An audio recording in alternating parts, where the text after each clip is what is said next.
Bonjour à tous, bienvenue sur la chaîne Le Chant des Herbes Sauvages.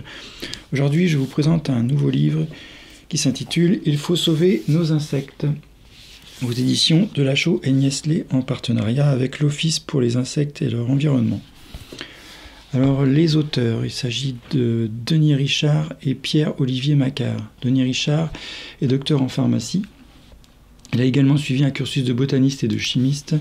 Il fut fondateur du Jardin aux insectes de Poitiers en 1998, journaliste scientifique, traducteur de nombreux ouvrages traitant de la nature ou du jardinage. Il est lui-même auteur d'une trentaine de livres aux éditions de Lachaud et Niestlé.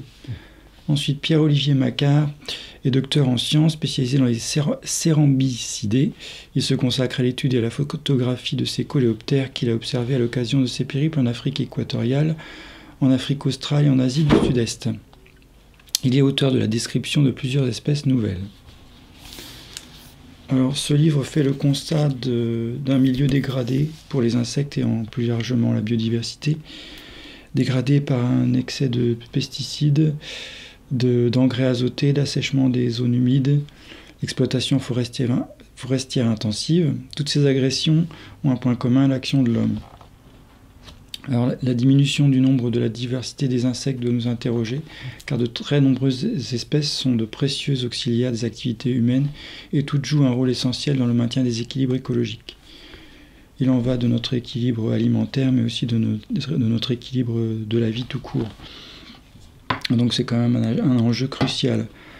Alors, à première vue, préserver les insectes, tout le monde s'en fout, sauf que non, en fait, c'est quand même un des piliers des équilibres biologiques, donc c'est très très important de les sauvegarder. Alors, dans ce livre, on fait le point sur les actions à mettre en place et les actions de réintroduction d'espèces de papillons, par exemple, comme l'azuré. Les azurés ont été réintroduits en Angleterre notamment. L'azuré du serpolet, les azurés dont certains vivent en symbiose avec des fourmis.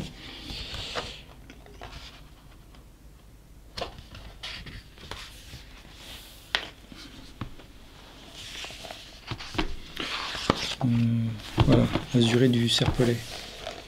Ici. Donc on recrée un milieu et puis on reprend quelques individus d'un autre milieu plus peuplé pour les réintroduire.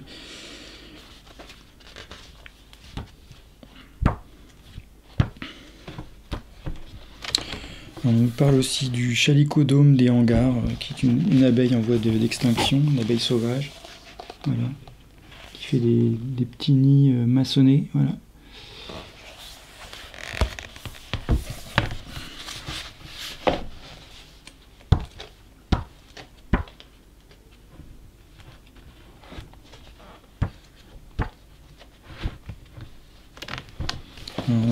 On a des très belles photos dans ce livre, comme par exemple cette figue très mûre qui accueille beaucoup d'insectes, c'est exceptionnel.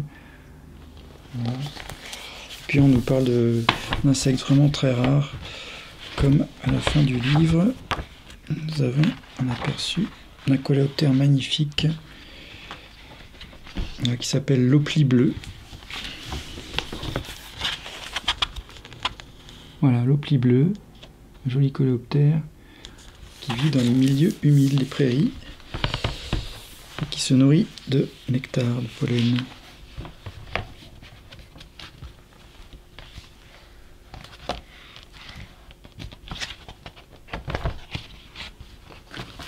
Vous avez encore aussi le cuivré des marais. Voilà, un joli papillon magnifique, qui est en déclin à cause de l'assèchement des tourbières, des mares et des zones humides. Voilà, donc je vous incite à faire l'achat de ce livre qui est vraiment très bien documenté, donc, voilà, qui coûte 29,90 € exactement, et qui est vraiment un très bon investissement pour connaître la biologie des insectes, les menaces sur son milieu, et comment faire pour les préserver. Là, ici, il s'agit du cycle décomposition d'une bouse de vache. Et on parle du bousier, qui lui aussi est en voie de disparition. Voilà, joli coléoptère. Donc tous les insectes ont leur place. Il n'y a pas de nuisibles, il n'y a que des des populations qui demandent qu'à vivre tranquillement. Voilà, sur cette phrase, je vous laisse pour une prochaine vidéo qui sera consacrée aux plantes. À bientôt, au revoir.